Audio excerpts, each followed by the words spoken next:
শ্বশুর বাড়ি থেকে যদি কোনো কিছু উপহার হিসাবে দিতে চায়, আমি কি তা নিতে পারবো?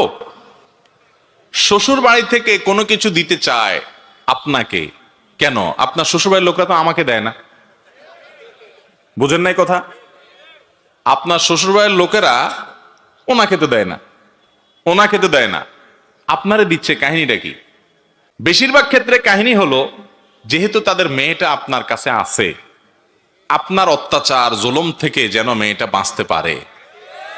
এইটা বেশিরভাগ ক্ষেত্রে এক ধরনের উৎকোচ, ঘুষ, যে আপনি লোভী মানুষ, কিছু খাওয়াইলে দিলে আপনি আর মেয়েটার প্রতি জুলুম করবেন না।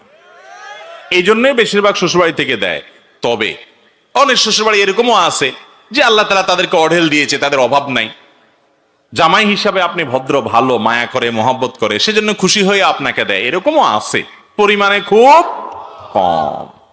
আমাদের দেশে ছেলের শ্বশুর বাড়ির থেকে ছলে বলে কৌশলে বিভিন্নভাবে যৌতুক আদায়ের জন্য বুড়া বুড়িরা অনেকে চেষ্টা করে। যৌতুক নেওয়া, যৌতুক খাওয়া হারাম। যদি খুশি মনে শিখিয়ে দেয়, হ্যাঁ আপনি চান না বরং আপনি শ্বশুর বাড়িকে দেন, তাহলে সেক্ষেত্রে এটা জায়েজ হবে।